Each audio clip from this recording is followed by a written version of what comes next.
Keď viete vy, čo tie peniaze sú a akú funkciu plnia, tak môžete zabudnúť na to, tak sa oslobodíte od toho napríklad, že nemôžete byť zlatý truhlík, alebo nemôžete byť Bitcoin maximalista, lebo vy viete, že správna odpoveď na otázku, ako v danom technologickom, historickom kontexte, aké je najlepšie riešenie databázy dobrých skutkov alebo databázy prestíž statusu, sa mení vzhľadom na technologický pokrok.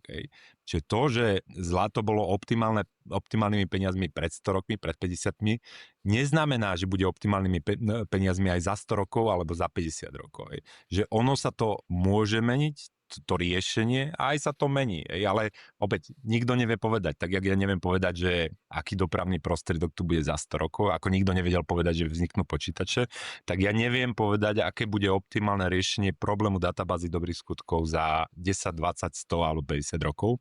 A práve preto je strašne dôležité, aby tam stále bol v tom trh.